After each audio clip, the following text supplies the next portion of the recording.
ನಿಮ್ಮ ಬಹುತೇಕ ನಿಮ್ಮ ತಂದೆ, ನಿಮ್ಮ ಅಜ್ಜ ಆ ಕಾಲದಿಂದ ನೋಡಿದಾಗ ನಿಮ್ಮ ಅನುಭವಕ್ಕೆ ಅಲ್ಲಿ ತನಕ ಹೋಗುತ್ತೆ. ಹಿಂದೆ ಇನ್ನು ಮುಂದೆ ನಿಮ್ಮ ಮೊಮ್ಮಕ್ಕಳ ತನಕ ಹೋಗುತ್ತೆ. ಎಲ್ಲಿಯಾದರೂ ಒಂದು ಬೆಳಗುವ ಬಲ್ಪನ್ನು ವ್ಯತ್ಯಾಸ ಮಾಡಿದ್ದಾರೆ. ಅಷ್ಟು ಬೆಳಕಿನ ಸಮ್ಮರ್ದ ಯಾರು ನಿರ್ಮಾಣ ಮಾಡಿತ್ತು? ಕ್ಲಿಯರ್ ಕಟ್ಟಾಗಿ ಹೇಳ್ತಾನೆ, ಕ್ಷರ ಪುರುಷ ಅಂದ್ರೇನು, ಅಕ್ಷರ ಅಂದ್ರೇನು, ನಾನು ಹೇಗೆ ಪುರುಷೋತ್ತಮ ಅಂತ ಅದ್ರ ಬಗ್ಗೆ ತಿಳಿಸ್ಕೊಂಡು. ಅಥೋಸ್ಮಿ ಲೋಕೆ ವೇದೇಚ, ಅದನ್ನು ಕೃಷ್ಣ ಹೇಳ್ತಾನೆ, ಉತ್ತಮ ಪುರುಷಸ್ತು ಅನ್ಯ, ಕ್ಷರ ಅಕ್ಷರ ಎರಡನ್ನೂ ಮೀರಿದ ಪುರುಷೋತ್ತಮ ನಾನು. ಕೃಷ್ಣ ನಮ್ಮ ಜೀವನದಲ್ಲಿ ಸೆಂಟರ್ ಆಗಬೇಕು, ಅಂದರೆ ಕೇಂದ್ರ ಆಗಬೇಕು, ಅವನೇ ನಮ್ಮ ಜೀವನದ ಗುರಿ ಆಗಬೇಕು. ಅಂದರೆ ಅದರ ಒಂದು ವಿಷಯ ಯಾವ ಥರ ಅದು ನಮಗೆ ಜೀವನದ ಗುರಿ ಆಗಬೇಕು. ಕೃಷ್ಣಾದಿರ್ ದೋಷನಾಶಕ ಅಂತಾರೆ. ನಮ್ಮ ಮನಸ್ಸಿನಲ್ಲಿ ಕಾಮಕ್ರೋಧಗಳು ಜಾಸ್ತಿ, ಅದಕ್ಕೆ ನಡುರಾತ್ರಿಯಲ್ಲಿ ಹುಟ್ಟಿ ಕೃಷ್ಣ ಅಂತ ಹೆಸರಿಟ್ಟುಕೊಂಡು ಆ ಕಪ್ಪನ್ನು ತೆಗಿಲಿಕ್ಕೋಸ್ಕರ ಬಂದ ರೂಪ ಇದು, ಕೃಷ್ಣ ಅನ್ನೋ ರೂಪ. ಇನ್ನೊಂದು ಕೃಷ್ಣ ಅಂದರೆ ಆಕರ್ಷಣ ಅಂತ ಅರ್ಥ. ಎಲ್ಲರನ್ನೂ ತನ್ನ ಕಡೆ ಸೆಳೀತಾನೆ, ತನ್ನ ವ್ಯಕ್ತಿತ್ವದಿಂದ ಸೆಳೆಯುವಂತಹ ಬೇಗ ಮನಸ್ಸಿಗೆ ಬರುವ ರೂಪ ಕೃಷ್ಣ ರೂಪ. ಹಾಗಾಗಿ ಕಲಿಯುಗದಲ್ಲಿ ಆದಷ್ಟು ಕೃಷ್ಣನ ಕಡೆ ನಮ್ಮ ಮನಸ್ಸು ಸಾಗುವಂತೆ ಆಗಬೇಕು. ಭಗವದ್ಗೀತೆಯ ಜ್ಞಾನ ಯಜ್ಞದಲ್ಲಿದ್ದೀವಿ. ಇವತ್ತೆಲ್ಲಿದ್ದೀವಿ ಅಂತ ನೋಡೋಣ ಬನ್ನಿ. ನೋಡಿ, ಪ್ರಪಂಚ ವೃಕ್ಷದ ಒಂದು ಸೆಕ್ಷನ್ನಲ್ಲಿ ನಾವಿದ್ದೀವಿ. 15ನೇ ಚಾಪ್ಟರ್, ಎಪಿಸೋಡ್ 3, ಪುರುಷೋತ್ತಮ ಯೋಗ, ಸುಪ್ರೀಂ ಆಲ್ಮೈಟಿ ಬಗ್ಗೆ ತಿಳಿಸೋದು. ಅಂದರೆ ಕ್ಷರ ಪುರುಷ, ಅಕ್ಷರ ಪುರುಷ ಎರಡನ್ನು ಮೀರಿ ಇರೋದು ಪುರುಷೋತ್ತಮ. ಯಾರು ಅವನು ಸುಪ್ರೀಂ ಆಲ್ಮೈಟಿ? ಬನ್ನಿ ನೋಡೋಣ. ವೀಕ್ಷಕರೇ, ಅಧಿಕ ಮಾಸದ 3ನೇ ದಿನದಲ್ಲಿ ನಾವಿದ್ದೀವಿ. ಈ ಭಗವದ್ಗೀತೆಯ ಜ್ಞಾನ ಯಜ್ಞ ನಡೀತಾ ಇದೆ. ಆಚಾರ್ಯರು ನಮ್ಮ ಜೊತೆ ಇದ್ದಾರೆ, ವಿದ್ವಾಂಸರಾದ ಬೆಮ್ಮತ್ತಿ ಶ್ರೀ ವಿಜೇಂದ್ರಾಚಾರ್ಯರು. 2 ದಿನಗಳು ನಮಗೆ ಈಗ ಒಂದು ಸ್ಥೂಲವಾದ ಪರಿಚಯ ಮಾಡಿಸಿದರೆ. ಈ ಒಂದು ಪ್ರಪಂಚ ಹೇಗಿದೆ, ಕೃಷ್ಣ ಹೇಗೆ ಇದನ್ನು ಹೇಳ್ತಾನೆ, ಈ ಒಂದು ಜಗದ್ ವೃಕ್ಷದಲ್ಲಿ ನಾವೆಲ್ಲ ಒಂದೊಂದು ಸೋಲ್ ಜೀವಗಳಾಗಿ ಇದಕ್ಕೆ ಅಂಟ್ಕೊಂಡಿದ್ದೀವಿ. ಆ ಅಂಟು ನಮ್ಮ ಮಮಕಾರ ಏನು, ನಮ್ಮ ಅಟ್ಯಾಚ್ಮೆಂಟ್ಗಳು, ಇದರಿಂದನೇ ನಾವು ಕಷ್ಟಪಡ್ತಿದ್ದೀವಿ ಅನ್ನೋದನ್ನು ಅವರು ತುಂಬ ಚೆನ್ನಾಗಿ ತಿಳಿಸ್ಕೊಟ್ರು. ಮುಂದೆ ಈ ಜೀವ ಇದೇ ತರಹ ಈ ಒಂದು ಪುರುಷೋತ್ತಮ ಯೋಗದಲ್ಲಿ ಕೃಷ್ಣ ಯಾವ ಥರ ಹೇಳ್ತಾನೆ, ಹೇಗೆ ನಮ್ಮಲ್ಲಿ ನಿಂತು ಅವನು ಎಲ್ಲ ಕೆಲಸಗಳನ್ನು ಮಾಡ್ತಾ ಇದ್ದಾನೆ. ಯಾಕೆಂದರೆ ಸುಮ್ಮನೆ ನಾನು ಎಲ್ಲ ಕಡೆ ಇದ್ದೀನಿ ಅಂತ ಅಷ್ಟೇ ಹೇಳಲಿಲ್ಲ, ಎಲ್ಲ everywhere god is there everywhere ಅನ್ನೋದು ಜನರಲ್ ಸ್ಟೇಟ್ಮೆಂಟು. ಹಾಗಾಗಿ ಏನೇನು ಮಾಡ್ತಿದ್ದಾನೆ ಅನ್ನೋದನ್ನು ಆಚಾರ್ಯರ ಹತ್ರ ತಿಳ್ಕೊಳ್ಳೋಣ ಬನ್ನಿ. ಆಚಾರ್ಯ, ಸುಸ್ವಾಗತ ಇವತ್ತಿನ ಪಾಡ್ಕಾಸ್ಟ್ಗೆ. ತಾವು ಈ ಭಗವಂತನ ಒಂದು ಸರ್ವೋತ್ತಮತ್ವದ ಬಗ್ಗೆ ಹೇಳಿದ್ರಿ, ಊರ್ಧ್ವ ಅನ್ನೋ ವಿಷಯದಲ್ಲಿ ತಾವು ಹೇಳಿದ್ರಿ. ಈ ಭಗವಂತ ನಾನು ಮಮೈ ವಾಂಶೋ ಅನ್ನೋದನ್ನು ತಾವು ತಿಳಿಸಿದ್ರಿ. ಹೇಗೆ ಅವನು ನಾವೆಲ್ಲ ಭಿನ್ನಾಂಶರು, ಅವನು ಸ್ವರೂಪಾಂಶ ಅನ್ನೋದನ್ನು ಹೇಳಿದ್ರಿ. ಈ ಸ್ವರೂಪಾಂಶನಾದರೂ ಕೂಡ ಅವನೇ ಎಲ್ಲ ಕೆಲಸಗಳನ್ನು ನಮ್ಮಲ್ಲಿ ಮಾಡ್ತಾನೆ, ಪ್ರತಿಯೊಂದನ್ನು ಅವನು ನಮ್ಮಲ್ಲಿ ಮಾಡ್ತಾನೆ ಅಂತ ಅದ್ರ ಬಗ್ಗೆ ಕೆಲವು ಶ್ಲೋಕಗಳಲ್ಲಿ ತಾವು ಹೇಳೋದಾದರೆ ಏನೇನು ಮಾಡ್ತಾನೆ ಅಂದರೆ, ನಾವು ಈಗಿರುವಾಗ ಮಾತ್ರ ಮಾಡ್ತಾನ, ಯಾವಾಗ ಮಾಡ್ತಾನೆ, ಏನೇನು ಮಾಡ್ತಾನೆ, ನಮ್ಮ ದೇಹದಲ್ಲಿ ಅವನ ಚಟುವಟಿಕೆಗಳು ಏನು, ಯಾವ ಥರ ನಮ್ಮ ದೇಹನ ನಡೆಸ್ತಾ ಇದ್ದಾನೆ ಭಗವಂತ ಅನ್ನೋದನ್ನು ತಿಳಿಸೋದಾದರೆ. ಎಲ್ಲರಿಗೂ ನಮಸ್ಕಾರ. ತುಂಬ ಮೌಲಿಕವಾದ ಪ್ರಶ್ನೆಗಳು. ನಮ್ಮ ಜೀವನದ ಅಧ್ಯಾತ್ಮವೇ ಭಗವದ್ಗೀತೆ. ದೇವರ ಚೇಷ್ಟೆಗಳು ಯಾವಾಗ ಅಂತ, ಅದು ಯಾವಾಗಲೂ ವಿಶ್ವತೋಮುಖವಾಗಿ ನಡೀತಾ ಇರುತ್ತೆ. ಆವಾಗ ಇವಾಗ ಅಂತ ಅದಕ್ಕೆ ಕಾಲದ ನಿಯಮ ಇಲ್ಲ. ದೇವ ಕಾಲ ದೇಶಗಳಿಂದ ಅತೀತನಾಗಿದ್ದಾನೆ. ಸಮಸ್ತ ಪ್ರಪಂಚ ಅವನ ಅಧೀನವಾಗಿದೆ. ಕೃಷ್ಣನೇ ಮುಂದಿನ ಶ್ಲೋಕಗಳಲ್ಲೇ ಹೇಳ್ತಾನೆ, ಶರೀರಂ ಯದವಾಪ್ನೋತಿ ಯಚ್ಛಾಪ್ಯುತ್ಕ್ರಾಮತೀಶ್ವರ ಗೃಹೀತ್ವೈತಾನಿ ಸಂಯಾತಿ ವಾಯುರ್ಗಂಧ ನಿವಾಶ್ರಯಾತ್ ಶ್ರೋತ್ರಂ ಚಕ್ಷುಸ್ಪರ್ಶನಂಚ ರಸನಂ ಘ್ರಾಣಮೇವ ಚ ಅಧಿಷ್ಠಾಯ ಮನಶ್ಚಾಯಂ ವಿಷಯಾನುಪಸೇವತೆ ಅಂತ. ಹೀಗೆ ಎಲ್ಲ ನಮ್ಮ ಪಂಚಭೂತಗಳು, ಪಂಚತನ್ಮಾತ್ರಗಳು, ಪಂಚಜ್ಞಾನೇಂದ್ರಿಯಗಳು ಎಲ್ಲ ಇದರಿಂದ 24 ತತ್ವಗಳಿಂದ ಅದರ ಸಮಷ್ಟಿಯೇ ಈ ಶರೀರ. ಈ ಶರೀರದಲ್ಲಿ ನಡೆಯುವ ಎಲ್ಲ ವ್ಯಾಪಾರಗಳು ಎಂಥ ಒಂದು ಅದ್ಭುತವಾದ, ಯಾವ ಕಂಪ್ಯೂಟರಿಗೂ ದೊರಕದೇ ಇರುವ ಅದ್ಭುತವಾದ ಒಂದು ಶಕ್ತಿ ಈ ದೇಹದಲ್ಲಿ ಕಾಣ್ತಾ ಇರುತ್ತೆ. ಅಂದರೆ ಅದರ ವ್ಯಾಪಾರಗಳು. ಕಣ್ಣು ನೋಡುತ್ತೆ, ಕಿವಿ ಕೇಳುತ್ತೆ, ಆ ಚರ್ಮ ನೋಡಿ, ಈ ಚರ್ಮದಲ್ಲಿ ರಸಜ್ಞಾನ ಇಲ್ಲ, ಅದೇ ಚರ್ಮ ನಾಲಿಗೆಯಲ್ಲಿದೆ, ಅದರಲ್ಲಿ ರಸಜ್ಞಾನ ಇದೆ. ಎಂಥ ಅದ್ಭುತವಾದ ನಾಲಿಗೆ, ಆ ರಸಜ್ಞಾನ, ಅದರ ಅನುಭವ, ಅದರ ಸಂತೋಷ ಅನ್ನೋದು ನಮಗೆ ಕಲ್ಪನಾತೀತ. ಅದು ಸಹಜವಾಗಿ ಜೀವನದಲ್ಲಿ ಎಲ್ಲ ಎಂಜಾಯ್ ಮಾಡಿಬಿಡ್ತೇವೆ. ಆದರೆ ಇದು ಹೇಗೇನು ಪ್ರಶ್ನೆ ಮಾಡಿಕೊಂಡ್ರೆ ಇದನ್ನು ಮಾಡಿಕೊಳ್ಳಿ ಅನ್ನೋದೇ ಕೃಷ್ಣನ ಉಪದೇಶ. ಪ್ರತಿ ಕ್ಷಣವೂ ನಡೆಯುವ ಮೂಮೆಂಟ್ಸಲ್ಲಿಯೇ ನಾನಿದ್ದೀನಿ, ಅದನ್ನು ನೀವು ಅರ್ಥ ಮಾಡ್ಕೊಳ್ಳಿ. ಕೃಷ್ಣ ಹಿಂದೆ ಹೇಳ್ತಾನೆ, ನೀವು ನೀರು ಕುಡಿಬೇಕಾದ್ರೆ ಆ ನೀರಿನಲ್ಲಿ ಒಂದು ರಸ ಇದೆ. ಇವತ್ತು ಎಷ್ಟೊದ್ದೋ ಎಸೆನ್ಸ್ ತೆಗಿತಾರೆ. ಮೆಣಸಿನಕಾಯಿ ಇದ್ದರೆ ಅದರದ್ದು ಸಾರ ತೆಗಿತಾರೆ, ಇದು ಕಬ್ಬಿದ್ರೆ ಅದರದ್ದು ಸಾರ ಸಕ್ಕರೆ ಆಗುತ್ತೆ. ಹಾಗೆ ನೀರಿನ ಎಸೆನ್ಸ್ ಏನಾದರೂ ತೆಗಿಲಿಕ್ಕಾಗುತ್ತಾ? ಖಂಡಿತ ಇಲ್ಲ. ಅದರಲ್ಲಿ ಒಂದು ರಸ ಇದೆಯಲ್ಲ, ಅದೊಂದು ರುಚಿ ಇದೆಯಲ್ಲ. ಕಾವೇರಿ ನೀರಿನ ಒಂದು ಸ್ವೀಟು, ತುಂಗಭದ್ರಾ ನದಿಯ ಒಂದು ರುಚಿ, ನಿಮ್ಮ ಮನೆಯ ಬಾವಿಯ ನೀರಿನ ರುಚಿ, ಬೋರ್ವೆಲ್ ನೀರಿನ ರುಚಿ, ಕಾರ್ಪೊರೇಷನ್ ನೀರಿನ ರುಚಿ, ಅದನ್ನೆಲ್ಲ ಒಂದು ವಿಭಾಗ ಮಾಡಿ ಯಾವುದಾದ್ರೂ ಅಂಗಡಿಯಲ್ಲಿ ಸಿಗುತ್ತಾ? ಕೃಷ್ಣ ಹೇಳ್ತಾನೆ, ಯಾರ ಕೈಗೂ ಸಿಗದೇ ಇರುವ ಒಂದು ಅನುಭವದ ರುಚಿ ಇದೆಯಲ್ಲ, ಅಂದ್ರೆ ನಾವು ಕುಡಿದಾಗ ಅದ್ರದ್ದು ಡಿಫ್ರೆನ್ಸ್ ನಮಗೆ ಗೊತ್ತಾಗುತ್ತೆ. ನಿಮಗೇನು ಅನುಭವಕ್ಕೆ ಬರುತ್ತಲ್ವಾ, ಅದೇ ನಾನು ಅಂತ ಹೇಳಿದಾನೆ ಕೃಷ್ಣ. ರಸೋಹಂ ಅಪ್ಸು ಕೌಂತೆಯ, ದೇವರು ಅನುಭವ, ಅದು ನಿನಗೆ ಅನುಭವಕ್ಕೆ ಬರ್ತಾ ಇದೆಯಲ್ವ ರಸ. ನೀರಿನಲ್ಲಿ ಇರುವ ಅಪ್ಸು ರಸ ಅಹಂ. ಯದ್ ಆದಿತ್ಯಗತಂ ತೇಜ ಜಗದ್ ಭಾಸೇತೆ ಕಿಲಂ ಯಚ್ಚಂದ್ರಮಸಿ ಯಚ್ಚಾಗ್ನೋ ತತ್ತೇಜೋ ವಿದ್ಧಿ ಮಾಮಕಂ. ಸೂರ್ಯ ಒಂದು ಬಲ್ಪು ಬೆಳಗುತ್ತಾ ಇದೆ, ನಿಮ್ಮ ಮನೇಲಿ ಎಷ್ಟು ಬರ್ನ್ ಆದಮೇಲೆ ಬಲ್ಪ್ ತೆಗೆದು ಬಿಸಾಡಿದಿರಿ? ನಿಮ್ಮ ಬಹುತೇಕ ನಿಮ್ಮ ತಂದೆ, ನಿಮ್ಮ ಅಜ್ಜ ಆ ಕಾಲದಿಂದ ನೋಡಿದಾಗ ನಿಮ್ಮ ಅನುಭವಕ್ಕೆ ಅಲ್ಲಿ ತನಕ ಹೋಗುತ್ತೆ ಹಿಂದೆ. ಇನ್ನು ಮುಂದೆ ನಿಮ್ಮ ಮೊಮ್ಮಕ್ಕಳ ತನಕ ಹೋಗುತ್ತೆ. ಎಲ್ಲಿಯಾದರೂ ಒಂದು ಬೆಳಗುವ ಬಲ್ಪನ್ನು ವ್ಯತ್ಯಾಸ ಮಾಡಿದ್ದಾರೆ? ಅಷ್ಟು ಬೆಳಕಿನ ಸಮ್ಮರ್ದ ಯಾರು ನಿರ್ಮಾಣ ಮಾಡಿದ್ದು? ಚಂದ್ರನಲ್ಲಿ ಆಹ್ಲಾದಕರತ್ವ ಗುಣ. ಬೆಳಕಾಗಬೇಕು, ಫೋಕಸ್ ಲೈಟ್ ಹಾಕ್ತಾನೆ. ರಾತ್ರಿ ಮಲ್ಕೊಳ್ಬೇಕು ಮಕ್ಕಳೆಲ್ಲ, ಬೆಡ್ ಲ್ಯಾಂಪ್ ಹಚ್ಚುತ್ತಾನೆ. ಅದೇ ಚಂದ್ರ ಸೂರ್ಯ. ಏನೆಲ್ಲ ಇದೆ. ಆಮೇಲೆ ನಿಮಗೆ ಊಟ ಮಾಡಬೇಕು, ಅಗ್ನಿಯನ್ನು ನಿರ್ಮಾಣ ಮಾಡಿಕೊಳ್ಳುವ ವ್ಯವಸ್ಥೆ ಮಾಡಿಕೊಂಡಿದ್ದಾನೆ. ಎಂಥ ಅದ್ಭುತವಾದ ಅಗ್ನಿ ಉರಿಲಿಕ್ಕೆ ಶುರು ಆಗುತ್ತೆ. ಇದೆಲ್ಲವೂ ಕೂಡ ತತ್ತೇಜೋ ವಿದ್ಧಿ ಮಾಮಕಂ. ನಾನೇ ಅಲ್ಲೆಲ್ಲ ಇಟ್ಟು ಆ ವ್ಯಾಪಾರಗಳನ್ನು ಮಾಡ್ತಾ ಇದ್ದೇನೆ. ನನ್ನನ್ನು ಬಿಟ್ಟು ಈ ವಿಶ್ವವಾಳುವ ಇನ್ನೊಂದು ಶಕ್ತಿ ಇಲ್ಲ. ಈ ರೀತಿಯಾಗಿ ಭಿನ್ನಾಂಶರಾದ ಜೀವರಾಶಿಗಳಲ್ಲಿ ದೇವರ ವ್ಯಾಪಾರ ಇದೆ. ಅದಕ್ಕೆ ನನ್ನನ್ನು ಬಿಟ್ಟವರಿಲ್ಲ, ಅದಕ್ಕೋಸ್ಕರ ಮಮೀವಾಂಶೋ ಜೀವಲೋಕೆ ಅಂತ ಮತ್ತೆ ಅಲ್ಲಿಗೆ ಹೋಗಿ ಅಟ್ಯಾಚ್ ಆಗುತ್ತದು. ನನ್ನ ಪ್ರತಿನಿಧಿಗಳು ಇವರೆಲ್ಲ, ಅವರಲ್ಲಿ ನಿಂತು ಆ ವ್ಯಾಪಾರಗಳನ್ನು ನಾನು ಮಾಡ್ತೇನೆ. ಅವರದ್ದು ಒಂದು ಯೋಗ್ಯತೆ ಇದೆ. ಈಗ 60 ಕ್ಯಾಂಡ್ಲು ಬಲ್ಪಿನಲ್ಲಿ ಅಷ್ಟೇ ಬೆಳಕು ಬರುತ್ತೆ, ಅದು ಅದರ ಪವರು, ಅದರ ಶಕ್ತಿ, ಯೋಗ್ಯತೆ. ಆದರೆ ಕರೆಂಟೇ ಇಲ್ಲ ಅಂದರೆ ಬೆಳಕು ಬರಲಿ, 60 ಕ್ಯಾಂಡ್ಲಿನ ಬಲ್ಪಿನಲ್ಲಿ ಬೆಳಕು ಬರಲಿ ಅಂದರೆ ಹೇಗೆ ಸಾಧ್ಯ? ನಾವೆಲ್ಲ ಜೀವಿಗಳೆಲ್ಲ ಬಲ್ಪ್ಗಳಿದ್ದ ಹಾಗೆ. ಒಬ್ರು 5 ಕ್ಯಾಂಡ್ಲು, ಒಬ್ರು 20 ಕ್ಯಾಂಡ್ಲು, ಒಬ್ರು 100 ಕ್ಯಾಂಡ್ಲು. ಅದು ಎಲ್ಲದಕ್ಕೂ ಇಷ್ಟು ಪ್ರಕಾಶ ಇದೆ ಅಂತ ತೀರ್ಮಾನ ಆಗೋದು ಯಾವಾಗ? ಕರೆಂಟ್ ಬಂದಾಗ, ಬೆಳಕದಾಗ. ಅದೇ ಕರೆಂಟ್ ಇದ್ದಾಗ. ಅದೇ ಇಲ್ಲ ಅಂದರೆ ವಾಸ್ತವಿಕವಾಗಿ ಈಗ ಕರೆಂಟು ಇದೆ, ನಿಯಾಮಕನಾಗಿ ಭಗವಂತ ಇದ್ದಾನೆ, ಬಲ್ಪ್ಗಳಾಗಿ ನಾವು ಇದ್ದೇವೆ, ಸ್ವಿಚ್ ಆನ್ ಮಾಡ್ಕೊಂಡಿಲ್ಲ ಅಷ್ಟೇ. ಅಧ್ಯಾತ್ಮದ ಸ್ವಿಚ್ ಆನ್ ಮಾಡ್ಕೊಂಡಿಲ್ಲ. ಅದನ್ನು ಮಾಡ್ಕೊಳ್ಳಿ, ನಾನೇ ಕಾಣಿಸ್ತೀನಿ ಅಂತ ದೇವರು. ನೀವು ಮಾಡ್ಕೊಳ್ಳಿ, ನಿಮ್ಮ ಪ್ರತಿಯೊಂದು ಕ್ರಿಯೆಗಳಲ್ಲಿ ನಾನಿದ್ದೇನೆ. ದೇವರ ಮನೇಲಿ ಮಡಿ ಉಟ್ಕೊಂಡು ಕೂತ್ಕೊಂಡು ಜಾಂಗ್ಟೆ ಬಾರಿಸಿ ಅಭಿಷೇಕ ಮಾಡೋದು ದೇವರ ಪೂಜೆ ಅಲ್ಲ. ನಿಂತಲ್ಲಿ ಕುಳಿತಲ್ಲಿ, ಅದನ್ನೇ ದಾಸರು ಹೇಳ್ತಾರೆ, ಕಂಡಲ್ಲಿ ವಿಶ್ವರೂಪ ಕಾಂಬರೋ. ವಿಶ್ವರೂಪ ಅಂದ್ರೆ ಏನು? ಕೃಷ್ಣ ಹೇಳಿದ್ನಲ್ಲ, ಯಥಾರಿತ್ಯಗತಂ ತೇಜೋ ಜಗದ್ಭಾಸೇತಿ ಕೆಲಂ ಯಚ್ಚಂದ್ರಮಸಿ ಯಚ್ಚಾಗ್ನೋ ತತ್ತೇಜೋ ವಿದ್ಧಿ ಮಾಮಕಂ. ಗಾಮ್ ಆವಿಶ್ಯ ಚ ಭೂತಾನಿ ಧಾರಿಯಾಮಿ ಅಹಂ ಓಜಸ ಪುಷ್ಣಾಮಿ ಚೌಷಧಿ ಸರ್ವ ಸೋಮೋ ಭೂತ್ವ ರಸಾತ್ಮಕ. ಒಂದು ವನಸ್ಪತಿಗಳಲ್ಲಿ ಇರುವಂತಹ ಶಕ್ತಿ ಚಂದ್ರನ ಬೆಳಕಿನಿಂದ ಅದರಲ್ಲಿ ಒಂದು ಎನರ್ಜಿ ಕ್ರಿಯೇಟ್ ಆಗುತ್ತೆ. ಎಲ್ಲ ಸಸ್ಯಗಳಲ್ಲಿ ಆರೋಗ್ಯಕರವಾದ ಅಂಶಗಳು ಕ್ರಿಯೇಟ್ ಆಗುತ್ತೆ. ಆ ಚಂದ್ರನಲ್ಲಿ ನಿಂತು ಆರೋಗ್ಯ ಯಾವುದನ್ನು ತಿಂದರೆ ಆರೋಗ್ಯ ಅನ್ನುವ ಅಂಶವನ್ನು ತುಂಬುವನು ನಾನು. ಸಮಗ್ರ ಭೂಮಂಡಲದ ತುಂಬಿದವನು ನಾನು. ಸಂಶಯ ಪಡಬೇಡ ಅರ್ಜುನ, ನಾನು ಅಂಥವನಿದ್ದೀನಿ ಅಂತ ವಿಶ್ವರೂಪ ದರ್ಶನ ಮಾಡಿಸಿ ಕನ್ವಿನ್ಸ್ ಮಾಡ್ತಾ ಇದ್ದಾನೆ. ಒಂದು ಪ್ರತ್ಯಕ್ಷ ದರ್ಶನ ಕೊಟ್ಬಿಟ್ಟಿದ್ದಾನೆ ಹಿಂದೆ 11ನೇ ಅಧ್ಯಾಯದಲ್ಲಿ. ಈಗ ಅದನ್ನು ಮತ್ತೆ ರಿಪೀಟ್ ಮಾಡಿ ಅದನ್ನು ಕನ್ವಿನ್ಸ್ ಮಾಡ್ತಾ ಇದ್ದಾನೆ ಅವನಿಗೆ. ಹೀಗಿದ್ದೀನಿ ನೋಡು, ನಾನಿಲ್ಲ ಅಂದರೆ ಮನೇಲಿ 1000 ಎಕ್ವಿಪ್ಮೆಂಟ್ಸು ಕೂಡ ಕರೆಂಟ್ ಹೋಯ್ತು ಅಂದರೆ ಎಲ್ಲ ಸ್ತಬ್ಧ, ಭಾರಿ ಯಂತ್ರಗಳ ಸ್ತಬ್ಧ. ಹಾಗೆ ನಾನು ಆ ಶಕ್ತಿಯನ್ನು ವಿತ್ಡ್ರಾ ಮಾಡಿಕೊಂಡ್ರೆ ಎಲ್ಲ ಸ್ತಬ್ಧ. ಇದನ್ನು ಅರ್ಥ ಮಾಡಿಕೊ ಅಂತ ವಿಶೇಷವಾಗಿ ಅಹಂ ವೈಶ್ವಾನರೋ ಭೂತ್ವ. ಎಷ್ಟು ಚೆನ್ನಾಗಿದೆ ನೋಡಿ ಅದು, ಈ ಚಿಂತನೆ, ಈ ಕಾನ್ಸೆಪ್ಟ್ ನೋಡಿ. ಅಗ್ನಿ ಅಡಿಗೆ ಮಾಡಿತ್ತು, ನೀವು ತಿಂದ್ರಿ, ರುಚಿಯಾಗಿದೆ ಅಂದರೆ ಟೇಸ್ಟಿಯಾಗಿದೆ. ಬೆಳಿಗ್ಗೆ ಎದ್ದಾಗ ತಿಂದ ಬಾದಾಮಿ ಹಲವೆ ಎಲ್ಲ ಹೊಟ್ಟೆಲಿ ಹಾಗೇ ಇದ್ದರೆ ಡಾಕ್ಟರ್ ಹತ್ರ ಓಡೋಗ್ತಾರೆ. ಅಹಂ ವೈಶ್ವಾನರೋ ಭೂತ್ವ ಪ್ರಾಣಿನಾಂ ದೇಹಮಾಶ್ರಿತಃ ಪ್ರಾಣಾಪಾನ ಸಮಾಯುಕ್ತ ಪಚಾಮಿನ್ನಂ ಚತುರ್ವಿಧಂ. ತಿನ್ನುವ ಭಕ್ಷ್ಯ, ಭೋಜ್ಯ, ಲೇಖ್ಯ, ಚೋಷ್ಯ, ಪೇಯ ಎಲ್ಲದರಲ್ಲೂ ನಾನೇ ಇದ್ದೇನೆ.